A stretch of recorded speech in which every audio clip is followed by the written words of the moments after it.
नमस्कार, प्रभा साक्षी देख रहे हैं आप। आपके साथ मैं हूं अंकित सिंह। कार्यक्रम है चाय पर समीक्षा और हमेशा की तरह इस कार्यक्रम में मौजूद हैं प्रभा साक्षी के संपादक नीरज कुमार दुबे जी। सर, आपका बहुत स्वागत है। और हम लोग दिल्ली में बैठे हुए हैं। दिल्ली में ज़बरदस्त तरीके से सियासी हलचल तेज है। दिल्ली में चुनावी तारीखों का ऐलान हो चुका है। 5 फरवरी को वोट डाले जाएंगे, 8 को नतीजे आएंगे।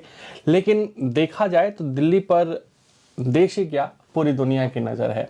एक तरफ अरविंद केजरीवाल का फ्री वाला मॉडल है, दूसरी तरफ भाजपा कहीं ना कहीं ये बताने की कोशिश कर रही है कि हम देश को आगे बढ़ाने की कोशिश में हैं, हम देश को तरक्की की ओर ले जाने की कोशिश में हैं और सब कुछ फ्री देने के पक्ष में नहीं है, जो अब तक सामने आया है। हालांकि भाजपा भी कहीं ना कहीं फ्री का जो एक तरीके से है जुमला वो जरूर लेकर आएगी।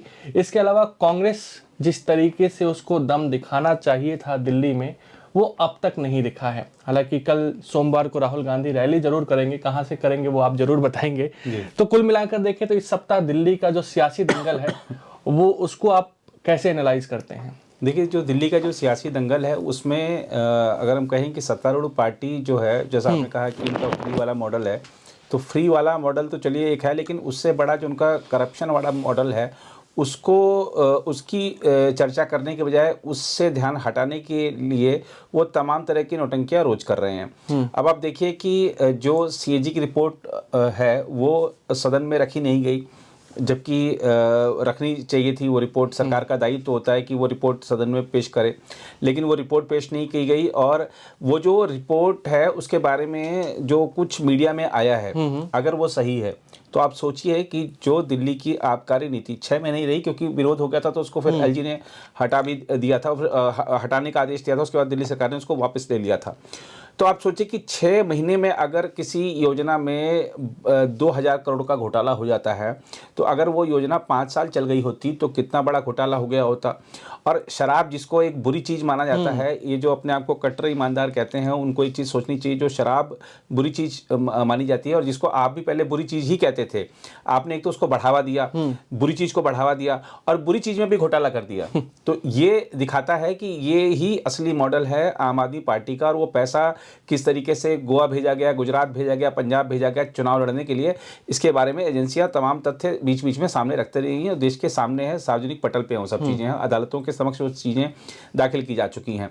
तो ये जो करप्शन का मॉडल है उससे ध्यान हटाने के लिए कभी आप कहते हैं कि जो जाटों को आरक्षण दिया जाना चाहिए, कभी आप पूर्वांचलियों की बात करते हैं, कभी आप कह देते हैं कि हम जो आरडब्ल्यूए है उसको हम सिक्योरिटी गार्ड रखने के लिए पैसा दे देंगे। तो आप पैसा क्योंकि आपने ये पैसा फेंक कर चीज़ें मिल जाती हैं, ये आपने एक आदत सीख ली है और वो आदत लोगों को लगाना चाहते हैं आप। इसलिए आप चुनाव के समय आप इस तरीके की घोषणाएं कर रहे हैं कि महिलाओं को हम 2100 रुपये देंगे, हमने 1000 रुपये की शुरुआत कर दी है। लेकिन शुरुआत भी आपने कब करी? जब चुनाव से 1 महीने पहले। जो आपकी तो सरकार 10-11 साल से यहाँ पर है। तो ये दिखाता है कि ये जो जिस मॉडल पर ये लोग सरकार चला रहे हैं, समय ये है कि आपको अपना रिपोर्ट कार्ड पेश करना चाहिए। आपने कितने स्कूल बनवा दिए, आपने कितने पुल बनवा दिए, आपने कितने यहाँ पर अस्पताल बनवा दिए, आपने और क्या ऐसी चीज़ें कर दी जो पिछली सरकारें नहीं कर पाई थी। आपको वो चीज़ें बतानी चाहिए, लेकिन आप वो चीज़ बता नहीं रहे हैं। आप कह रहे हैं कि हम ये योजना ला देंगे, हम वो योजना ला देंगे, बिना जब आप सरकार में थे तब अपनी योजना पेश नहीं की। योजना पेश करने का एक तरीका होता है कि आपने उसका एक बजट बनाया, उसकी योजना के बारे में, उसकी जो व्यवहारिकता है उसके बारे में पड़ताल की कि इससे कितने लोगों को लाभ होगा, क्या खर्चा आएगा, बजट में क्या इसके लिए प्रावधान है, बजटीय प्रावधान अगर है तो आपने उसको मंजूरी दिलाई। जो भी विधिवत प्रक्रिया होती है विधानसभा से या कैबिनेट से या जो भी प्रक्रियाएं होती हैं, सारी प्रक्रियाओं को फॉलो करने के बाद आप उसका योजना का लाभ आप लोगों को दे सकते हैं। लेकिन आप पहले ही उसकी घोषणा कर रहे हैं, आप पहले ही लोगों से फॉर्म भरवा रहे हैं, तो ये सब छलावा है। और आप कभी अब आप देखिएगा, अभी सीएम आतिशी ने रोकर दिखाया था एक प्रेस कॉन्फ्रेंस में। आपको मैं बता दूं कि अभी दर्शक भी देखेंगे कि अभी अरविंद केजरीवाल हैं, जिस तरह से चुनाव प्रचार आगे बढ़ेगा तो हो सकता है वो भी भावुक हो जाएं। हो सकता है कि उनका ही कोई कार्यकर्ता उन पर कोई कभी, जैसे पहले की घटना भी रही है कि स्याही फेंक दी, किसी ने कुछ फेंक दिया, इस तरीके की घटनाएं भी। और आम आदमी पार्टी दावा करे उन्हें मारने की कोशिश हो रही है। हाँ, उन्हें जैसा हाल में ही हुआ था जी। और आप देखिएगा कि वो अपनी पत्नी से भी भावुक वीडियो एक जरूर कुछ ना कुछ अपील करते हुए दिलवाएंगे। हो सकता है इस बार बच्चे भी उनके जो हैं वो भावुक अपीलें करें दिल्ली के लोगों से। तो ये सब जो ड्रामा है, ये सब जो नौटंकी है, वो अभी और आगे चलेगी आम आदमी पार्टी की। और दूसरी बात ये है कि आप देखिएगा कि जो आम आदमी पार्टी है उसने जो जिन सिद्धांतों पर आम आदमी पार्टी का गठन हुआ था, आज उनमें से किसी भी सिद्धांत पर आम आदमी पार्टी खरी नहीं उतरती है। वो चलिए एक बात है कि आपने जो सरकार में जो घोटाले किए है, लेकिन एक आम आदमी पार्टी की जब स्थापना हुई थी तब एक पार्टी के भीतर भी एक जन लोकपाल की बात की गई थी। कहाँ है वो पार्टी का जन लोकपाल? कहाँ है पार्टी के जो और इस तरीके के जो उस समय विचार रखे गए थे कि ये तंत्र होगा, वो तंत्र होगा। विचार वाले लोग तो पार्टी से ही बाहर हो गए। विचार वाले लोग पार्टी से बाहर हो गए। तो ये दिखा रहा है कि आम आदमी पार्टी सिर्फ अपने उद्देश्यों से भटकी नहीं है, इसको भटकना नहीं कहेंगे, बल्कि उस समय भी झूठी बातें रखी गई थी, है ना। तो जो ऐसा कुछ था ही नहीं, ऐसा कोई संकल्प नहीं था। ये सिर्फ एक ऐसी चीजें थी जो जनता के सामने ऐसे परोसी गई थी कि जनता ने उसको सच मानकर स्वीकार कर लिया और उनको आशातीत बहुमत दे दिया। और वो अब क्या हुआ 10 साल में, 11 साल में, ये दिल्ली में सामने है। दिल्ली में क्या हुआ है आप ये देखिए कि जो अगर हम असल मुद्दों की बात करें, असल मुद्दे क्या हैं दिल्ली के असल मुद्दे ये हैं कि यहाँ की ये जो असल मेन मुद्दा ये है कि यहाँ का जो वायु प्रदूषण है वो जानलेवा बना हुआ है। आप देखिए कि जो AQI है दिल्ली का, वो 490 को 500 को पार कर जाता है। अत्यंत से भी अत्यंत गंभीर श्रेणी अगर है दिल्ली में कोई एयर इमरजेंसी जैसी स्थिति आ जाए, उसके लिए ये सरकार जिम्मेदार ही है। और आप देखिए कि ये जो जब 490 AQI पहुंचता है तो उससे हर व्यक्ति प्रभावित होता है। दिल्ली में रहने वाला भी, NCR से जो लोग दिल्ली में काम करने के लिए आते हैं, या जो कोई दिल्ली में ट्रैवल कर रहा है, जो विदेशी आ रहा है, या जो भी घूमने आया, सब लोग प्रभावित होते हैं। बुजुर्ग और बच्चे खासतौर पर प्रभावित होते हैं। कितने बुजुर्गों को दिक्कतें हो गई हैं। वो 200 यूनिट बिजली उन्होंने फ्री ले ली भले ही, लेकिन उनको हर महीने 2,000 रुपये 3,000 रुपये अतिरिक्त डॉक्टर को देना पड़ता है। बच्चे जो हैं, जो मासूम, जो बोल नहीं सकते, वो इस एयर पोल्यूशन से कितना परेशान हुए हैं। तो एयर पोल्यूशन से निपटने की कोई क्या दीर्घकालिक योजना इस पार्टी ने या इस सरकार ने, आम आदमी पार्टी, इनके पास एक ही था, ऑडी 1, पटाखे बैन। तो यही सब करते रहिए। और सुप्रीम कोर्ट ने क्या कहा? सिर्फ आप बैठ के करते हैं, आप काम तो कुछ करते नहीं हैं। तो ये एयर पोल्यूशन दिल्ली की सबसे बड़ी समस्या है। और इसका कोई स्थायी हल निकालने की दिशा में इस पार्टी की सरकार ने कोई कदम नहीं उठाए, और इसी का परिणाम दिल्ली को भुगतना पड़ रहा है। दिल्ली की दूसरी समस्या है, आप देखिए कि जो यमुना में अमोनिया का स्तर कितना बढ़ा हुआ है। उसकी वजह से आप देखिए वहाँ पर जहरीला झाग होता है। जो वहाँ पर जो आसपास के लोग हैं वो, या जो वहाँ पर एक मैं देख रहा था, शायद एक वहाँ पे एक नाविक है, उसका मैं एक बयान देख रहा था कि उसको तमाम तरह की बीमारियाँ हो गई हैं। जब लोग, हम देखते हैं कि जब लोक आस्था का पर्व छठ होता है, तब देखते हैं कि किस तरीके से लोग झाग में ऐसा लगता है कि किसी ग्लेशियर पर वो वहाँ पर वो पूजा अर्चना कर रहे हैं। तो ये दिखाता है कि हर साल, और जिस मुख्यमंत्री ने ये कहा हो कि अगर मैं यमुना को साफ नहीं कर सका तो अगली बार मुझे वोट मत देना, उसको तो वैसे भी वोट मांगने का नैतिक अधिकार नहीं है इस बार।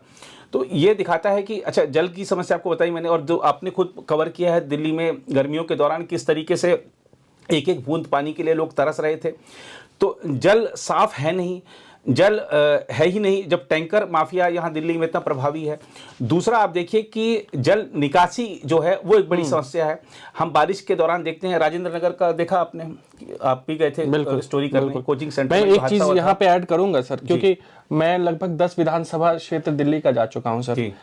बिजली पानी को लेकर लोगों में उतनी नाराजगी नहीं है, लेकिन लोग जिन बातों से नाराज है उस पर सबसे ज्यादा है प्रदूषण, जिसका आपने बार बार जिक्र किया है, और दूसरा जो साफ सफाई और कचरा, नालियों का, सीवर का, पानी का निकासी जिस पे आप आ रहे थे, और साफ सफाई, कूड़े वाला गाड़ी नहीं आता है, कचरा उठाने वाला कोई नहीं है, कोई साफ सफाई का व्यवस्था नहीं है। ये तो कहते थे कि पहले MCD वाले नहीं करते हैं, अब तो MCD में भी इनको दे दिया गया, यहाँ नहीं हो रही है। तो ये समस्याएं हर जगह सुनने को, ये कॉमन समस्या है। बिजली पानी को लेकर कुछ इलाकों में शिकायत है, कुछ में नहीं है, लेकिन ये जो समस्या है ना, ये पूरी दिल्ली में ऐसा लगता है कि पूरी दिल्ली इससे ग्रसित है। बिल्कुल। और अब जो जल निकासी जो है, आपने देखा कि राजेंद्र नगर में किस तरीके से जब वो बेसमेंट में पानी घुसा था, हमारे मेधावी जो बच्चे हैं उनका किस तरीके से उनको एक देश रोया था जब उन मौतों की खबर आई थी।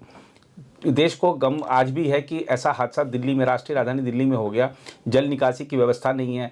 और आपने सिर्फ ये राजेंद्र नगर की घटना क्यों, आप देखिए कि जब बारिश के दिनों में अगर हम पिछली बारिश की बात कर लें तो 2-3 ऐसे हादसे हुए हैं जो कि रिपोर्टेड हैं, और जो रिपोर्ट में नहीं आए होंगे उनका तो कोई गणना नहीं है।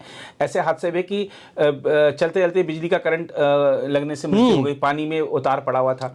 तो ये लापरवाही किसकी है? लापरवाही तारों का जाल, किसी भी कॉलोनी में, किसी भी मोहल्ला में आप घुसिए, तारों का जो जाल है ना, वो बढ़ा है, कम नहीं हुआ। तो आप हम जब जाते हैं दूसरे प्रदेशों में देखते हैं कि क्या चकाचौंध है, तारें खत्म हो गई हैं, ऊपर से सब कुछ अंडरग्राउंड हो गया। यहाँ पर राष्ट्रीय राजधानी दिल्ली की हालत है कि तारों का जंजाल है, वो तार लटकते हैं, उससे लोग उसके चपेट में आते हैं, उनकी जान चली जाती है।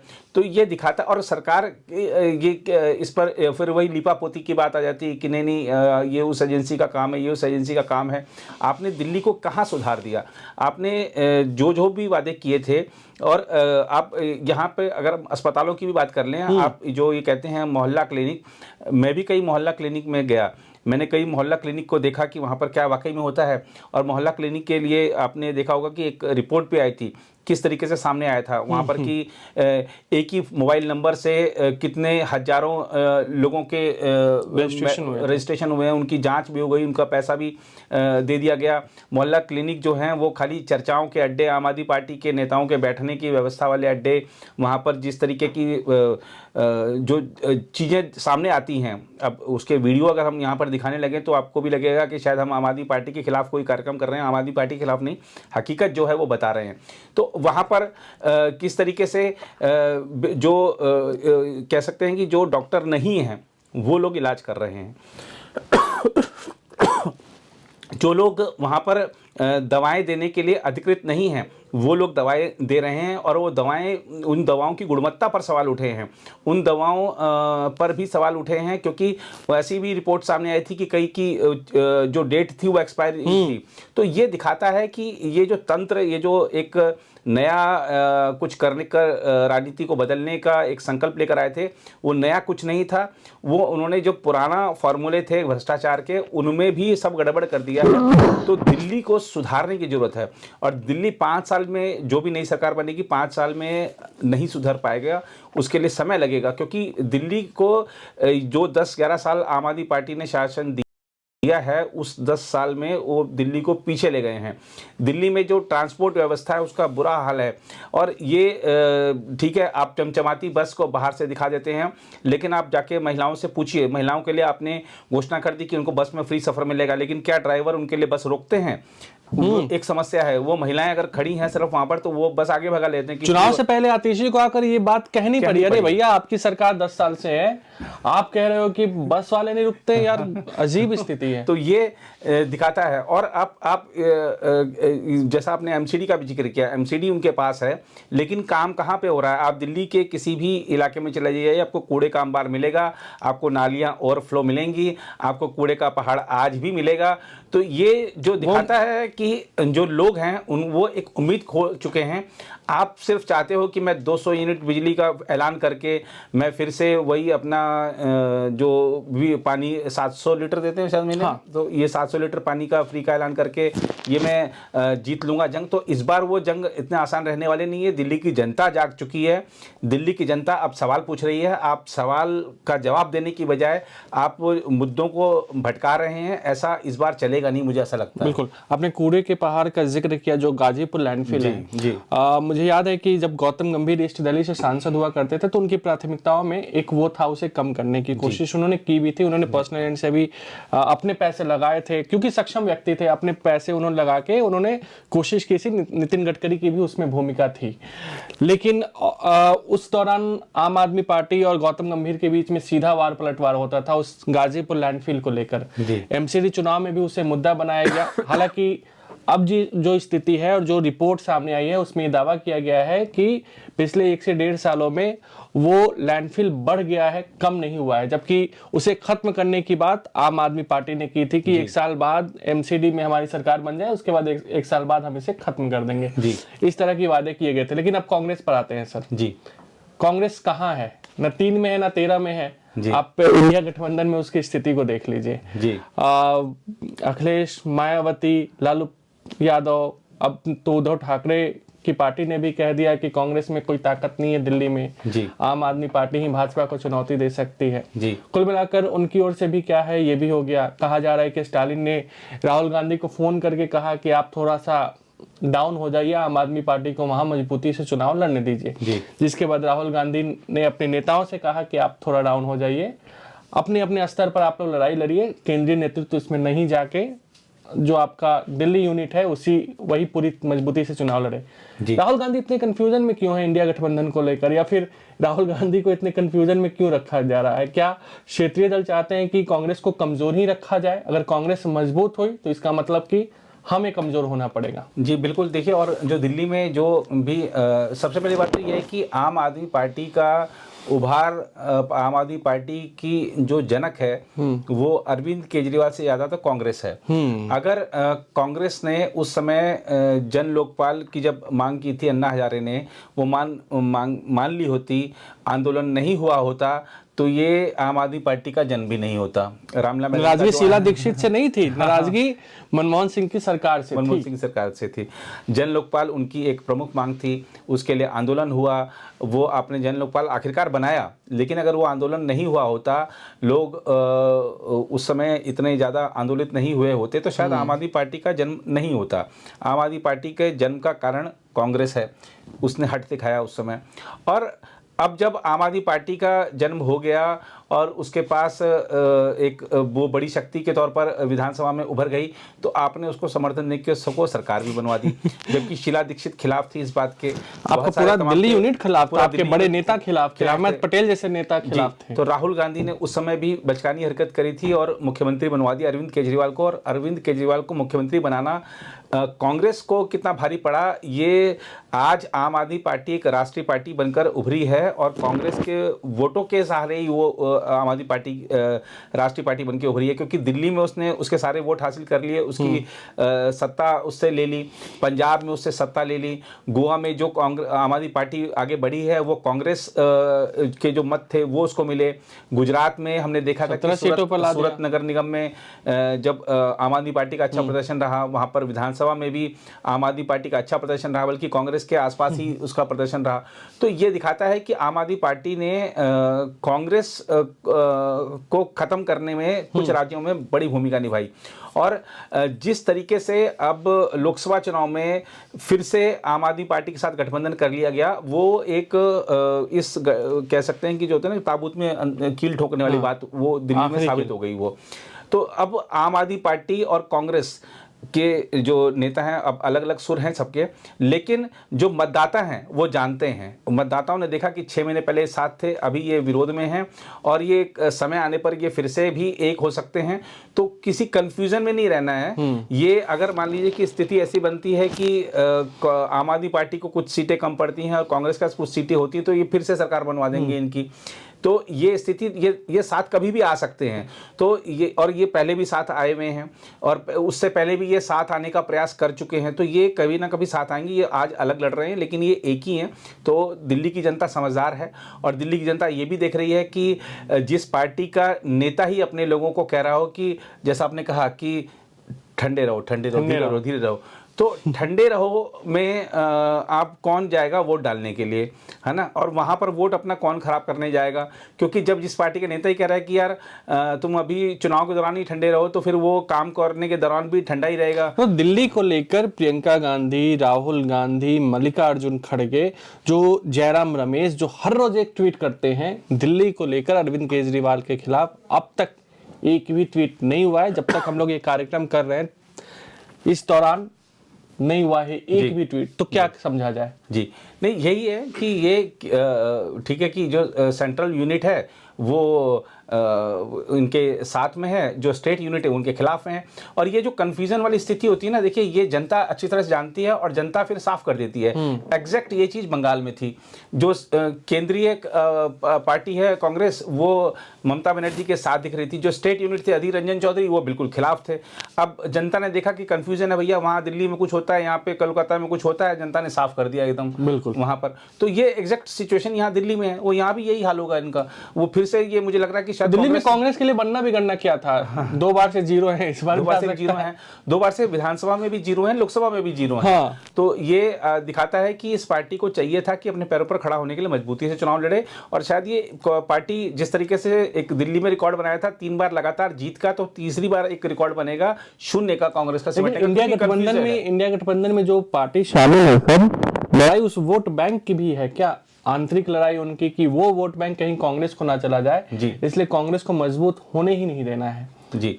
वो कौन सा वोट बैंक है आपको भी पता है? जी देखिए, वो जिस वोट बैंक की आप बात कर रहे हैं, उस वोट बैंक को ये पता है कि दिल्ली में बीजेपी को सिर्फ आम आदमी पार्टी हरा सकती है। तो वो उसको उसके अंदर मन में कोई कन्फ्यूजन नहीं है। कन्फ्यूजन अगर होता तो वो लोकसभा चुनाव में भी कांग्रेस को ज़्यादा मत पड़े होते या कुछ इस तरीके की स्थिति। राहुल गांधी सीलमपुर तो जा ही रहे हैं, सीलमपुर जा रहे हैं, लेकिन कोई असर नहीं पड़ेगा उसका। उनको पता है कि वो समझदार मतदाता हैं, वो बड़ा सोच समझ के, कि उनको पता है कि इनको हराना है बीजेपी को, बिल्कुल, है ना। तो वो बीजेपी को हराने के लिए वो थोड़ा और ज्यादा समझदार हो जाते हैं। वो कहीं कोई गलती नहीं करते हो। तो वो सारे के सारे इकट्ठे होकर वो आम आदमी पार्टी क्यों नहीं हो सकता है दिल्ली में कुंदरकी। वो देखिए, दिल्ली की राजनीतिक जो मिजाज है अलग है। अब दिल्ली में आप देखिए कि इस बार छोटी पार्टियां भी आ गई हैं कई सारी। AIMI उसने शायद 2 सीटों पर उम्मीदवार घोषित भी कर दिए हैं। शायद बता रहे हैं कि 10 से 12 सीटों पर चुनाव लड़ेंगी। बसपा दिल्ली रहने वाले आरोपी हैं उनको उतारा है। हाँ, दो लोगों को उतार दिया है। और वो बसपा यहाँ पे चुनाव लड़ रही है। और कुछ और छोटे दल, कुछ एक नए जो दल बने हैं वो भी यहाँ पर मैदान में हैं। तो ये सब, निर्दलीय भी बड़ी संख्या में उतरेंगे। अभी देखेंगे आपकी जिनको टिकट नहीं मिलेगा वो बागी के तौर पर उतरेंगे। तो बड़ी संख्या में जो वोटों का बिखराव होगा। लेकिन जो असली मुकाबला हम कह सकते हैं वो बीजेपी और आम आदमी पार्टी के बीच में है। और अभी ये ठीक है कि बीजेपी को बढ़त दिख रही है, लेकिन ऐसा नहीं है कि ये एक तरफा जीत बीजेपी को दिख रही है, एक तरफा जीत आम आदमी पार्टी की भी नहीं। दोनों को नहीं है। अभी जैसा कि 3 फरवरी तक, जैसा अंकित ने जो बताया कि अभी 5 तारीख को यहाँ मतदान है, तो 3 तारीख तक यानी कि चुनाव प्रचार होगा।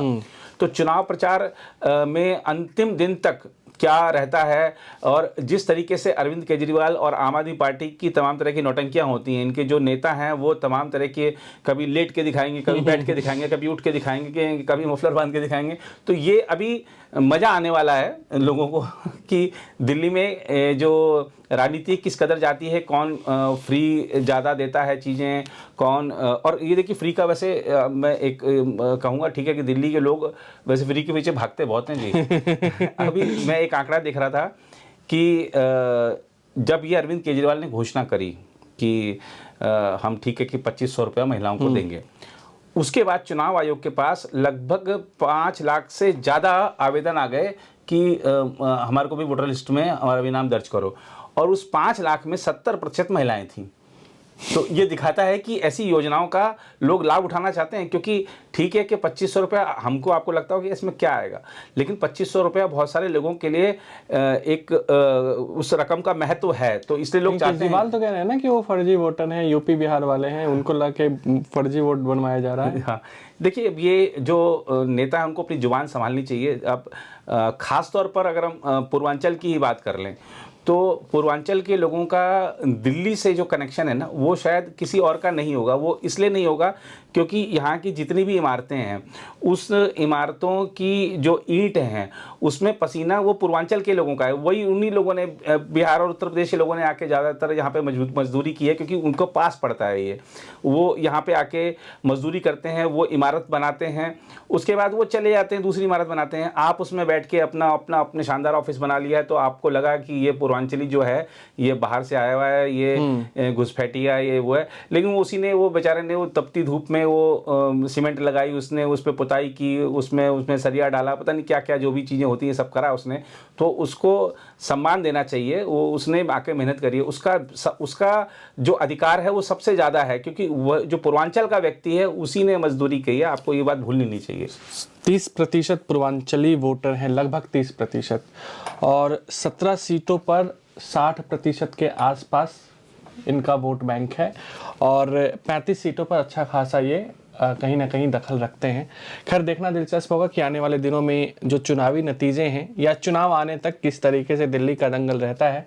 हम ऐसे ही चर्चा करते रहेंगे। फिलहाल आज के लिए इतना ही। अगले सप्ताह आपसे फिर मुलाकात होगी। तब तक मुझे यानी अंकित सिंह और प्रभा साक्षी के संपादक नीरज कुमार दुबे को दीजिए इजाजत। नमस्कार। नमस्कार।